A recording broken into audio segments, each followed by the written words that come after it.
Hey, welcome back to the Debt Sucks podcast. I'm Ben Matthews, consumer bankruptcy attorney, professional translator of financial chaos. And today we're going to talk about something that almost nobody talks about honestly. What happens when your plan doesn't work? Not because you didn't try, not because you didn't care, but because life showed up. Segment 1, the lie you've been sold. Here's the problem. Most personal finance advice is built on success stories. The people who stuck with it, the people who finished the plan, the people who paid off everything and rode off into the sunset. And look, that's not completely wrong, but it's incomplete. Because what doesn't get talked about is this. Most people don't succeed on their first attempt. Not most people who are lazy, not most people who are bad with money. Most people, period. Why? Because you're trying to do a multi-year behavior change inside a life that keeps throwing punches. Segment 2, the real timeline. Let me tell you exactly what happens. Months 1 through 3, you're fired up. You're building the rock pile. You've got the hammer going. You feel like, I've got this. And then months 4 through 6, you're still working, but harder. The excitement begins to fade. Now it's discipline. Months 7 and 8, boom, something hits. Car repair, medical bill, income dip, family situation. And guess what? Without protection, that goes right back on the credit card. Month 9, you're technically still on the plan, but the hammer is inconsistent. Month 12, you're not looking anymore, and now you've got a new problem. Not just debt, but shame. This is the most common story. Segment 3, let's fix the lie about setbacks. Now here's where this gets really important, because what you believe about that setback determines what happens next. Most people think, I failed. I'm bad with money. I can't stick with anything. That's not just wrong, it's dangerous. Here's the truth. A setback is not a character problem. It's a structure problem.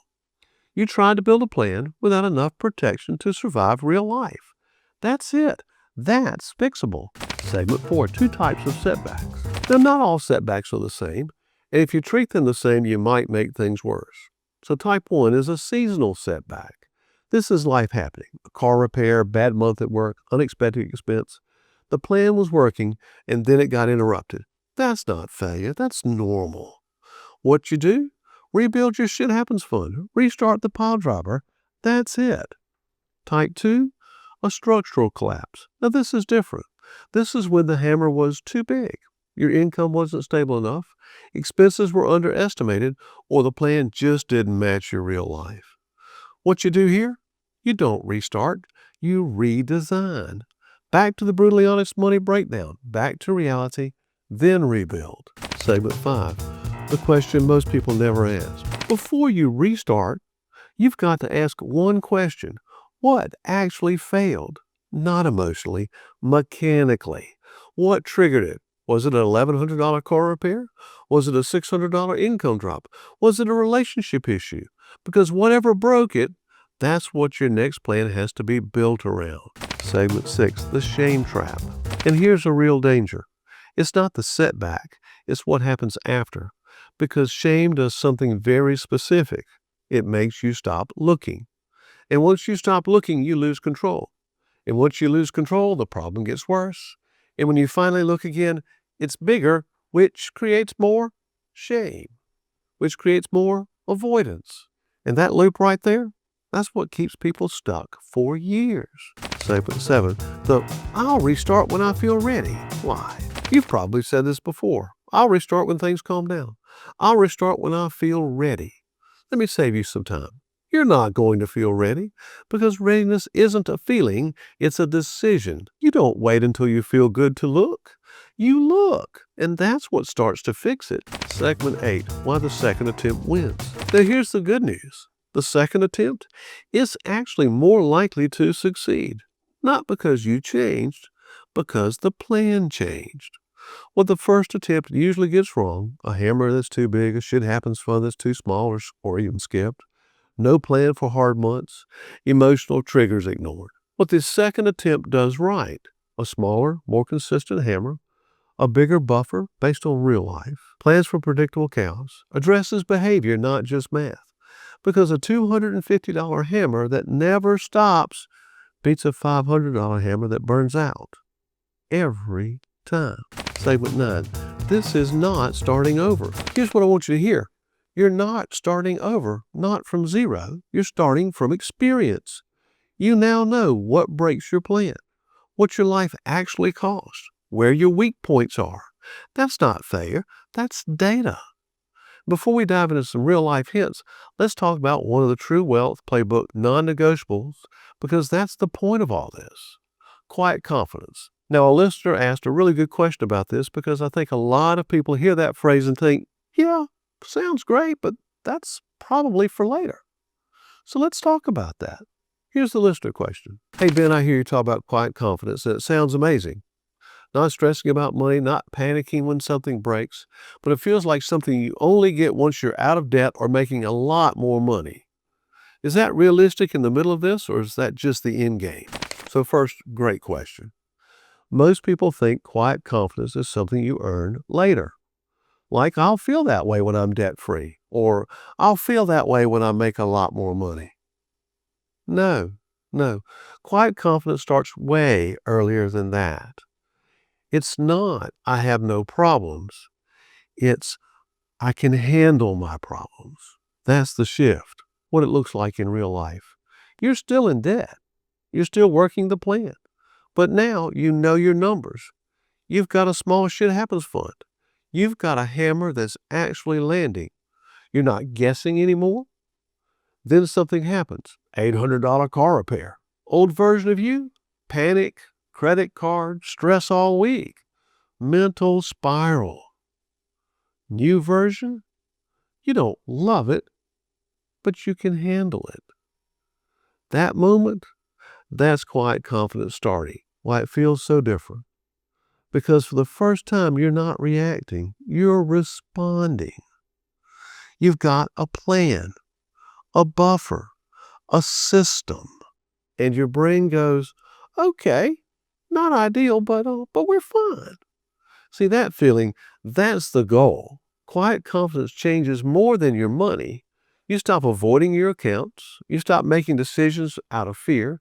You stop living in constant what-if mode. And maybe the biggest one, you sleep better. No 3 a.m. math. No running scenarios in your head. Just quiet. You don't need a huge income, a perfect plan, or zero debt.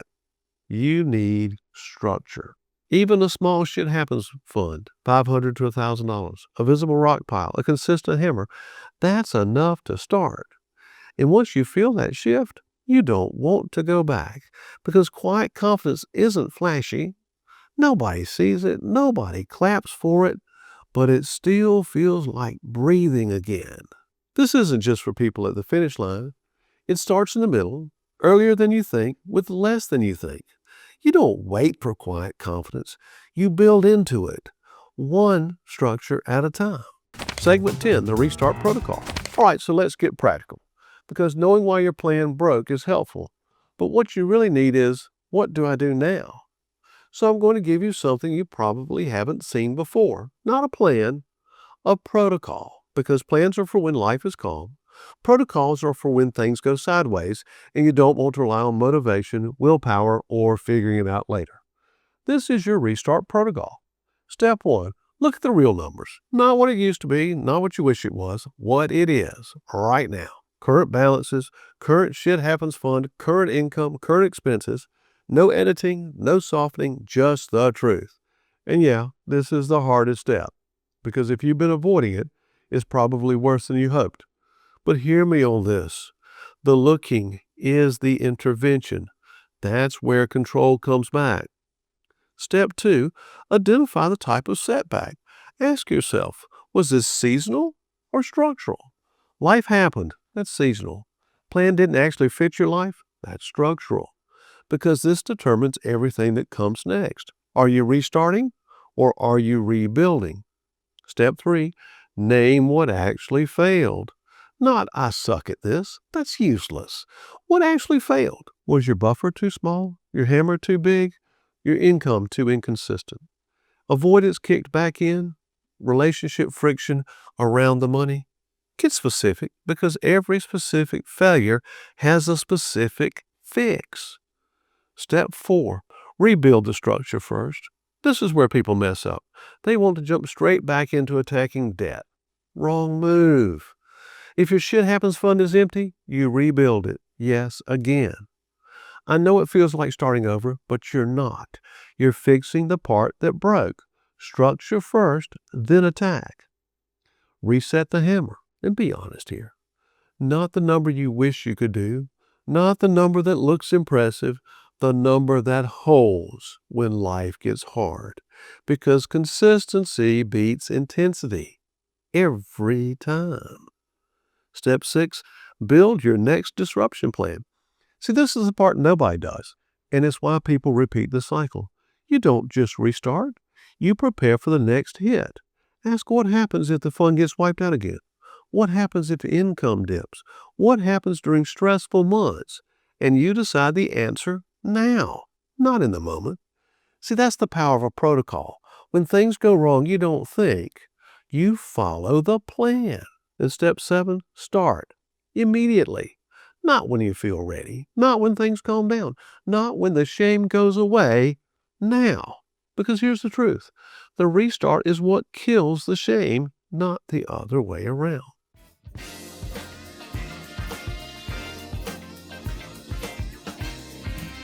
Hey, let's get real for a sec. The Debt Sucks plan, it's awesome. It works. But not everyone has the time or the patience to chip away at their financial Mount Everest. Maybe you're drowning right now, like creditors calling your grandma, paycheck gone before it lands, sleepless nights count of drowning. Sound familiar? Listen, you don't have to white-knuckle your way through this alone. Instead of spending years battling debt $1 at a time, I've got you. Bankruptcy isn't a failure, it's a fresh start. And sometimes hitting reset is the smartest thing you can do. At my law firm here in South Carolina, we take the time to listen to your story and help you figure out if bankruptcy is the right choice for you. No pressure, no judgment, just straight answers and real solutions. And if you don't live in South Carolina, don't worry. I can connect you with a trusted attorney in your state. Wherever you are, help is closer than you think. So if you're ready to stop the stress and start fresh, visit debtsucks.info to share a little about your situation or call my office for a free consultation. Let's find your path forward together, because sometimes you don't need a plan, you need a damn lifeline. Let me be that lifeline. Now let me leave you with this, because this part matters more than you think. The second attempt, it's not your last shot. It's your first real shot. And here's why. And this principle keeps working. The second attempt is better than the first. The third is better than the second. The fourth is stronger than all of them. Not because you magically became more disciplined, but because you got more accurate. See, what most people get wrong about failure. People think if I failed once, that means I'm bad at this. No, it does not. It means you just collected data. Every setback tells you what your life actually throws at you, what your plan didn't account for, where your real pressure points are. And if you actually use that information, you don't go backwards, you build forward. So the question isn't, have you failed before? Of course you have. Everybody has. I have. The real question is, are you using it? Or are you letting it turn into shame and burying the most important, valuable information you've got? Because the people who actually win this game, they're not the ones who never fell off. They're the ones who looked honestly, adjusted the structure, and got back in the game faster each time. That's how real financial stability is built. Not perfectly, but accurately. So if your plan didn't work the first time, good. Now you can build one that actually fits your life. Not a perfect life, your real one. Because this isn't about intensity, it's about durability. And say, hey, if this episode hit home, follow the podcast, leave a review, share it with someone who's quietly struggling.